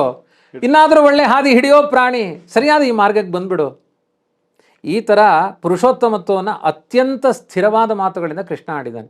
ಈ ಪುರುಷೋತ್ತಮತ್ವದ ಬಗ್ಗೆ ತಾವು ಹೇಳಿದ್ರಿ, ಇದರಲ್ಲಿ ತುಂಬ ಮುಖ್ಯವಾದ ಒಂದು ಏವಾವೇವಂ ಅಸಮ್ಮೂಢೋ ಜಾನಾತಿ ಪುರುಷೋತ್ತಮ. ಯಾರು ಇವನನ್ನು ಪುರುಷೋತ್ತಮ ಅಂತ ತಿಳ್ಕೊಳ್ತಾರೆ ಅವರು ಈ ಒಂದು ಮುಕ್ತಿ ಮಾರ್ಗಕ್ಕೆ ಬರ್ತಾರೆ ಅಂತ. ಈಗ ನಮಗೆ ಕೃಷ್ಣ ನಮ್ಮ ಜೀವನದಲ್ಲಿ ಸೆಂಟರ್ ಆಗಬೇಕು, ಅಂದರೆ ಕೇಂದ್ರ ಆಗಬೇಕು, ಅವನೇ ನಮ್ಮ ಜೀವನದ ಗುರಿ ಆಗಬೇಕು ಅಂದರೆ ಅದರ ಒಂದು ವಿಷಯ ಯಾವ ಥರ ಅದು ನಮಗೆ ಜೀವನದ ಗುರಿ ಆಗಬೇಕು ಅಂತ. ಅಂದರೆ ಈಗ ಎಷ್ಟೋ ಭಗವಂತನ ರೂಪಗಳಿದೆ, ಕೃಷ್ಣಾವತಾರವೇ ಯಾಕೆ ಅಷ್ಟೊಂದು ನಮಗೆ ಹತ್ತಿರ ಆಗಬೇಕು ಅಂತ ನಿಮ್ಮ ಪ್ರಶ್ನೆಯ ಅಭಿಪ್ರಾಯ ಅಂತ ಅಂದ್ಕೊಳ್ತೇನೆ. ಅದು ಕಲಿಯುಗದಲ್ಲಿ ಒಂದೊಂದು ಭಗವಂತನ ರೂಪಗಳು ಯಾವ ರೂಪಗಳಲ್ಲೂ ಭೇದ ಇಲ್ಲ ಅಂದರೂ ಒಂದೊಂದು ಉದ್ದೇಶಗಳಿದೆ ಒಂದೊಂದು ರೂಪಗಳಿಗೆ. ಈಗ ಜ್ಞಾನ ದೇವತೆಯಾಗಿ ಹಯಗ್ರೀವ ಇದ್ದಾನೆ, ವೇದವ್ಯಾಸ ಹಯಗ್ರೀವ ರೂಪಗಳನ್ನು ಧ್ಯಾನ ಮಾಡಿದರೆ ಜ್ಞಾನ ಪ್ರಾಪ್ತಿಯಾಗುತ್ತೆ ಅಂತ ಇದೆ, ಧನ್ವಂತರಿಯನ್ನು ಜಪ ಮಾಡಿದರೆ ಆರೋಗ್ಯ ಬರುತ್ತೆ ಅಂತ ಇದೆ. ಹೀಗೆ ಒಂದೊಂದು ರೂಪಗಳಿದೆ, ಅದಕ್ಕೆ ತುಂಬ ರಿಸ್ಟ್ರಿಕ್ಷನ್ ಇದೆ. ಈಗ ಉದಾಹರಣೆಗೆ ನಮ್ಮ ಆಹಾರ ಸಂಯಮ ಇಲ್ಲ, ನಮ್ಮ ಚಾರಿತ್ರ್ಯಗಳಲ್ಲಿ ತುಂಬ ದೋಷಗಳಿದೆ, ಇಂಥವರೆಲ್ಲ ಬೇರೆ ಬೇರೆ ರೂಪಗಳನ್ನು ಧ್ಯಾನ ಮಾಡಿದರೆ ಅದರದ್ದು ತುಂಬ ದುಷ್ಪರಿಣಾಮಗಳಾಗುತ್ತೆ. ಅದಕ್ಕೆಲ್ಲ ತುಂಬ ನಿಯಮಗಳನ್ನು ಹೇಳಿದ್ದಾರೆ. ಹಾಗಾದರೆ ನಮಗೆ ಮಾಡಬೇಕು ಅನ್ನೋ ಭಾವನೆ ಇದೆ, ಆದರೆ ನೀವು ಹೇಳಿದ್ದೆಲ್ಲ ರೂಲ್ಸ್ ಪಾಲಿಸಲಿಕ್ಕಾಗಲ್ಲ. ಹೌದು, ನಾವು ಹೆಂಗಿದ್ರೂ ಮಾಡ್ತೀವಿ, ಅದಕ್ಕೊಂದು ನೀವು ಸಪೋರ್ಟ್ ಮಾಡಿ. ನಾವು ಹಿಂಗೆ ಇರಬೇಕು ಹಾಗೆ ಇರಬೇಕು ಅಂತ ಹೇಳಬೇಡಿ, ನಾವು ಮಾಡ್ತೀವಿ. ಇದು ಆಲ್ಮೋಸ್ಟ್ ಕಲಿಯುಗದ ಜನಗಳ ಭಾವ. ಹೌದು. ಅದಕ್ಕೆ ಕೃಷ್ಣನು ಅವನು ಫ್ಲೆಕ್ಸಿಬಲ್, ಅವನು ತನ್ನನ್ನು ಮಾರ್ಪಾಡು ಮಾಡಿಕೊಂಡ.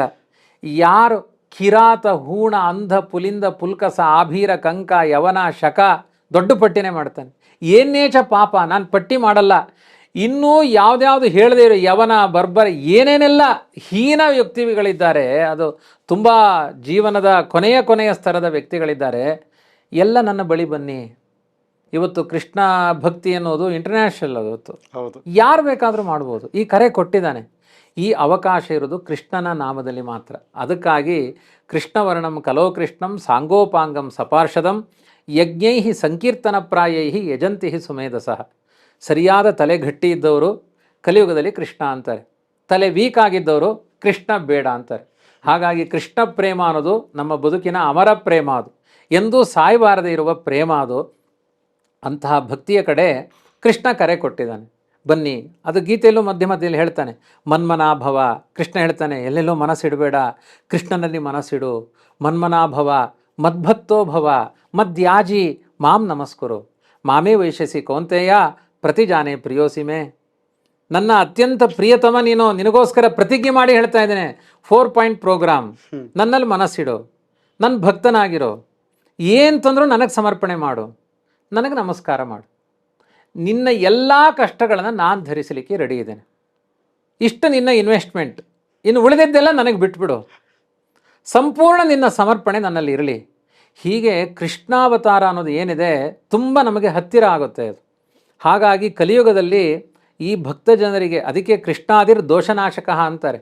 ನಮ್ಮ ಮನಸ್ಸಿನಲ್ಲಿ ಕಾಮಕ್ರೋಧಗಳು ಜಾಸ್ತಿ, ಅದಕ್ಕೆ ನಡುರಾತ್ರಿಯಲ್ಲಿ ಹುಟ್ಟಿ ಕೃಷ್ಣ ಅಂತ ಹೆಸರಿಟ್ಟುಕೊಂಡು ಆ ಕಪ್ಪನ್ನು ತೆಗಿಲಿಕ್ಕೋಸ್ಕರ ಬಂದ ರೂಪ ಇದು ಕೃಷ್ಣ ಅನ್ನೋ ರೂಪ. ಇನ್ನೊಂದು ಕೃಷ್ಣ ಅಂದರೆ ಆಕರ್ಷಣ ಅಂತ ಅರ್ಥ. ಎಲ್ಲರನ್ನೂ ತನ್ನ ಕಡೆ ಸೆಳೀತಾನೆ, ತನ್ನ ವ್ಯಕ್ತಿತ್ವದಿಂದ ಸೆಳೆಯುವಂತಹ ಬೇಗ ಮನಸ್ಸಿಗೆ ಬರುವ ರೂಪ ಕೃಷ್ಣ ರೂಪ. ಹಾಗಾಗಿ ಕಲಿಯುಗದಲ್ಲಿ ಆದಷ್ಟು ಕೃಷ್ಣನ ಕಡೆ ನಮ್ಮ ಮನಸ್ಸು ಸಾಗುವಂತೆ ಆಗಬೇಕು. ಆ ಪುರುಷೋತ್ತಮನ ಬಗ್ಗೆ ಅದ್ಭುತವಾಗಿ ತಿಳಿಸಿದ್ರಿ. ಕೃಷ್ಣನೇ ಯಾಕೆ ನಮ್ಮ ಜೀವನದ ಗುರಿ ಆಗಬೇಕು ಅನ್ನೋದನ್ನು ತುಂಬ ಚೆನ್ನಾಗಿ ತಿಳಿಸ್ಕೊಟ್ರಿ. ಈ ಒಂದು ಇವತ್ತಿನ ಎಪಿಸೋಡು ಈ ಲಾಸ್ಟ್ 3 ದಿನಗಳಿಂದ ನಾವು ಈ ಪುರುಷೋತ್ತಮ ಯೋಗ ಏನಿದೆ 15ನೇ ಅಧ್ಯಾಯ, ಅದ್ರ ಬಗ್ಗೆ ತಾವು ತಿಳಿಸ್ಕೊಟ್ರಿ. ನಮಗೊಂದು ಬಿಗ್ ಪಿಕ್ಚರ್ ಬಂತು. ಈ ಒಂದು ಪ್ರಪಂಚ ವೃಕ್ಷದಲ್ಲಿ ನಾವು ಒಂದು ಅಂಟ್ಕೊಂಡಿದ್ದೀವಿ. ಅದಕ್ಕೆ ಒಂದು ಆ ಭಗವಂತ ಯಾರು, ಅವನು ಹೇಗೆ ನಮ್ಮೊಳಗಡೆ ಎಲ್ಲ ಕೆಲಸ ಮಾಡ್ತಾನೆ, ಅದೆಲ್ಲ ಪೂರ್ತಿ ಅವನು ಹೇಗೆ ಸರ್ವೋತ್ತಮ ಪುರುಷೋತ್ತಮ ಅನ್ನೋದನ್ನು ತಾವು ತಿಳಿಸಿದ್ರಿ. ಇನ್ನು ಮುಂದಿನ ನಾಳಿನ ಎಪಿಸೋಡಲ್ಲಿ ನಮಗೆ ಈ ನಾವು ಯಾರು ಅಂತ, ಈ ನಾವು ಸೋಲ್ ಅಂತ ಹೇಳಿಬಿಟ್ರೆ ಅದು ಏನೋ ಒಂದು ಯಾವುದೋ ಒಂದು ವರ್ಡ್ ಅನಿಸುತ್ತೆ. ಆತ್ಮ ಅಂದರೆ ನಾವು ಹೆದರ್ಕೊಂಡ್ಬಿಡ್ತೀವಿ. ಆ್ಯಕ್ಚುಲಿ ಈ ದೇಹ ಇದ್ದರೆ ಪರವಾಗಿಲ್ಲ, ಇದಿಲ್ಲದೆ ಇದ್ಬಿಟ್ರೆ ಅದು ಭೂತ ಪ್ರೇತ ಈ ಥರ ನಮ್ಮ ತಲೆಯಲ್ಲೆಲ್ಲ ಓಡ್ಬಿಡುತ್ತೆ. ಅದಕ್ಕೆ ತುಂಬ ಜನಕ್ಕೆ ನಾನು ಸತ್ತ ಮೇಲೆ ಏನಾಗ್ತೀನಿ ಅನ್ನೋದಕ್ಕೆ ತುಂಬ ಹೈಯೆಸ್ಟ್ ಸರ್ಚ್ ಕಂಟೆಂಟ್ ಇವತ್ತದು. ಈ ಪ್ರೇತ ಭೂತ ಶ್ರಾದ್ದ ಅಮಾವಾಸ್ಯೆ ಈ ವಿಷಯಗಳೆಲ್ಲ ನಾವು ಮಾತಾಡಿಬಿಟ್ರೆ ತುಂಬ ಜನಗಳಿಗೆ ಇಂಟ್ರೆಸ್ಟ್ ಅದರಲ್ಲಿ, ಸತ್ತ ಮೇಲೆ ಏನಾಗ್ತೀವಿ ಅಂತ. ಅಂದರೆ ರಾತ್ರಿ ಮಲಗಬೇಕಾದ್ರೆ ಜಾಸ್ತಿ ಭಯ ಆಗೋದು ಪ್ರತಿದಿನ. ಹಾಗಾಗಿ ಅದರ ಬಗ್ಗೆ ತಾವು ತಿಳಿಸ್ಕೊಡ್ಬೇಕು ಮುಂದಿನ ವಿಚಾರದಲ್ಲಿ ಅಂತ. ಅಂದರೆ ನಮ್ಮ ಆತ್ಮದ ಕೃಷ್ಣ ಏನು ಹೇಳ್ತಾನೆ ಭಗವದ್ಗೀತೆನಲ್ಲಿ, ಈ ಆತ್ಮದ ನೇಚರ್ ಏನು, ನೇಚರ್ ಆಫ್ ದ ಸೋಲ್ ಏನು. ಯಾಕಂದರೆ ನಮಗೆ ಅದರದ್ದು ಅನುಭವ ಇಲ್ಲ ಇವಾಗ. ನಮಗೆ ಏನೇನೋ ಅನುಭವ ಇದೆ, ನಾವೀ ದೇಹ ನಾವೇ ಇದು. ಒಂದು ಒಳ್ಳೆ ಕಾಫಿ ಕುಡಿದ್ಬಿಟ್ರೆ ನಾನು ಕಾಫಿ ಕುಡಿದೆ, ಚೆನ್ನಾಗಿ ಮಾಡಿದೆ, ನಾನು ಸಂಪಾದನೆ ಮಾಡಿದೆ, ನಮಗೆಲ್ಲ ಈ ಅನುಭವ ಇದೆ. ಆದರೆ ಕೃಷ್ಣ ನಮ್ಮ ಆತ್ಮದ ಬಗ್ಗೆ ಏನು ಹೇಳ್ತಾನೆ ಅನ್ನೋದನ್ನ ಮುಂದಿನ ದಿನದಲ್ಲಿ ತಿಳಿಸ್ಕೊಡ್ಬೇಕು ಅಂತ ಕೇಳ್ಕೊಳ್ತಾ, ಈ ಒಂದು ಪುರುಷೋತ್ತಮ ಮಾಸದಲ್ಲಿ ತುಂಬಾ ಖುಷಿ ಆಯ್ತು ಆಚಾರ್ಯ ತಾವು ಹೇಳಿದ್ದು. ಈ ಎಲ್ಲ ವಿಷಯಗಳು ತುಂಬಾ ಚೆನ್ನಾಗಿ ಮನಮುಟ್ಟೋ ಹಾಗೆ ಕನೆಕ್ಟ್ ಮಾಡಿದ್ರಿ. ಹೀಗೆ ಇನ್ನು 27 ದಿನಗಳಿದೆ. ಈ ಒಂದು ರಸಾನುಭವಕ್ಕೆ ನಾವೆಲ್ಲ ಕಾಯ್ತಾ ಇರ್ತೀವಿ ಅಂತ ಹೇಳ್ತಾ ತುಂಬಾ ತುಂಬಾ ಧನ್ಯವಾದಗಳು. ವೀಕ್ಷಕರೇ, ಬಹಳ ಸಂತೋಷ ಆಗ್ತಾ ಇದೆ ನನಗೆ. ನಿಮ್ಮ ಹತ್ರ ಒಂದು ಹೊಸ ವಿಷಯನ ಇವಾಗ ಹಂಚ್ಕೊಳ್ತಾ ಇದ್ದೀನಿ. ನಿಮಗೆಲ್ಲ ಗೊತ್ತು, ವೇದಿಕ್ ವೆಲ್ನೆಸ್ ಕನ್ನಡ ಚಾನಲ್ನ ನೀವು ತುಂಬ ಸಪೋರ್ಟ್ ಮಾಡಿದ್ದೀರಾ. ಆದರೆ ಬಹಳಷ್ಟು ಜನ ನಮ್ಮನ್ನು ಕೇಳ್ತಾ ಇದ್ರು ಇಂಗ್ಲೀಷ್ನಲ್ಲಿ ಮಾಡಿ ಅಂತ. ಹಾಗಾಗಿ ನಿಮಗೋಸ್ಕರ ನಾವು ವೇದಿಕ್ ವೆಲ್ನೆಸ್ ಇಂಗ್ಲೀಷ್ ಚಾನಲ್ನ ಲಾಂಚ್ ಮಾಡಿದ್ದೀವಿ.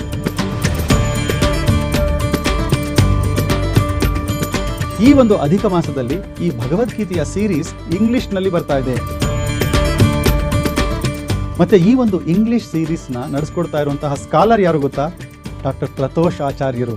ಇವರು ಕೇವಲ ಪಂಡಿತರಷ್ಟೇ ಅಲ್ಲ, AI ಸೈಂಟಿಸ್ಟ್ ಕೂಡ. ಇಂಡಿಯನ್ ಇನ್ಸ್ಟಿಟ್ಯೂಟ್ ಆಫ್ ಸೈನ್ಸ್ ಅಲ್ಲಿ ಕರೆಂಟ್ಲಿ ರಿಸರ್ಚ್ ವಿಭಾಗದಲ್ಲಿ ಕೆಲಸ ಮಾಡ್ತಿದ್ದಾರೆ. ಮತ್ತೆ ಉದ್ಧಾಮ ಪಂಡಿತರು ಕೂಡ. So don't miss this English series of Bhagavad Gita that we have just started. Especially for those who cannot follow Kannada to the last word, there is an opportunity now, and you can understand Bhagavad Gita in English from an eminent scholar and a scientist. The video link is there in the description. Don't miss. Share this with all those who are looking for a valuable content on Bhagavad Gita in English which can touch their hearts.